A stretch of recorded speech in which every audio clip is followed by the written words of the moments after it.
கிறிஸ்துவுக்குள் பிரியமான தேவ பிள்ளைகள், உங்கள் ஒவ்வொருவரையும் ஆண்டவராகிய இயேசு கிறிஸ்துவின் நல்ல நாமத்தில் வாழ்த்தி வரவேற்கிறோம். இன்று காலையில் ஒரு தெய்வீக தொடுதல் மூலம் உங்களை சந்திப்பதிலே நாங்கள் பெருமகிழ்ச்சி அடைகிறோம். வேதத்தில் ஒரு வேத வசனம் இப்படியாய் சொல்லுகிறது. யோவான் 14வது அதிகாரம் வசனம் 18, நான் உங்களை திக்கேற்றோராய் விடேன், நான் மீண்டும் உங்களிடத்தில் வருவேன் என்று ஆண்டவர் சொல்லியிருக்கிறார். அன்பு தேவ பிள்ளைகளே, இந்த வசனத்தின்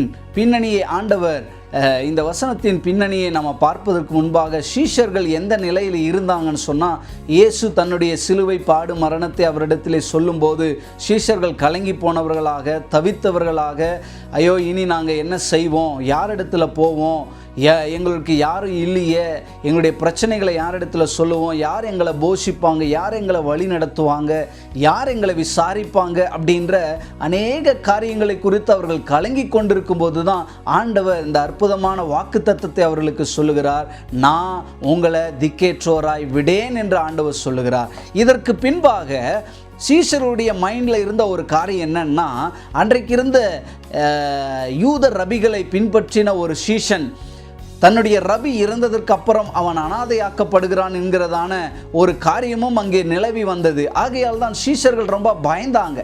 அப்போ தான் ஆண்டவர் சொல்கிறாரு, மற்ற ரபிகளைப் போல அவங்க இறந்த உடனே உங்களை அனாதையாக நடுத்தருவில் விடுற மாதிரி நான் விடமாட்டேன்ப்பா, நான் உங்களை திக்கேற்றுவராய் விடேன், உங்களிடத்திலே திரும்பி வருவேன், நீங்கள் அனாதைகள் அல்ல என்பதை ஆண்டவர் அந்த இடத்தில் அருமையாக அவர்களுக்கு புரிய வைக்கிறார். வாக்குத்தத்தமாக ஆண்டவர் கொடுக்கிறார். அன்பு தேவ பிள்ளைகளே, இந்த காலை வேளையில் கூட ஆண்டவர் உங்களை பார்த்து சொல்லுகிறாரு, நான் அனாதை இல்லை.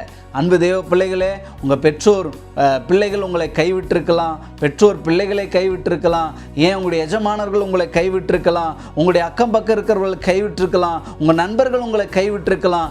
ஆனாலும் ஆண்டவர் சொல்கிறாரு, நீங்கள் அனாதைகள் அல்ல, ஏன்னா நான் உங்கள் கூட இருக்கிறதுனால நான் உங்களை அனாதையாக விடமாட்டேன் அப்படின்றத ஆண்டவர் நமக்கு வாக்கு பண்ணியிருக்கிறார். அன்பு தேவ பிள்ளைகளே, இந்த கால வேளையில் நான் ஒரு அனாதை என்று நினைத்து கொண்டிருக்கிறீர்களா? நீங்கள் அனாதை அல்ல.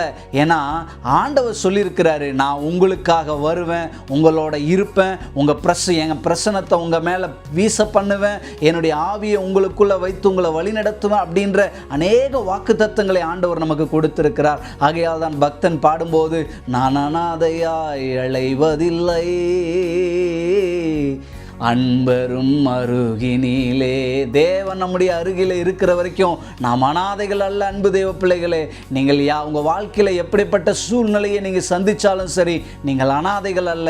தேவன் உங்களோடு இருக்கிறார். திடன் கொள்ளுங்க, ஆண்டவர் உங்களுக்காக வருவார். ஜெபிப்போம். அன்பின் பரலோக பிதாவே, இந்த கால வேளையிலே ஆண்டவரே, நாங்கள் அனாதைகள் அல்ல, நாங்கள் கைவிடப்பட்டவர்கள் அல்ல, நாங்கள் சேவித்தவர், நாங்கள் நேசித்தவர், எங்களை ஒருபோதும் அனாதையாக தெருவிலே விடுகிறவர் அல்ல என்பதை உணர்ந்து இன்னும் உம்மை நேசிக்க, இன்னும் உம்மை பின்பற்ற, இன்னும் நம்பிக்கையோடு உம்மை ஆண்டவரே உமக்காக வாழ எங்கள் ஒவ்வொருவருக்கும் கிருபை தர வேண்டுமாக ஜெபிக்கிறோம். இதை பார்த்து கொண்டிருக்கிற ஒவ்வொரு பிள்ளைகளுக்கும் நான் அனாதை அல்ல, தேவன் என்னோடு இருக்கிறார் என்கிற விசுவாசத்தை ஒவ்வொரு பிள்ளைகளுக்கும் தந்து வழி நடத்துங்க, ஆசீர்வதிங்க.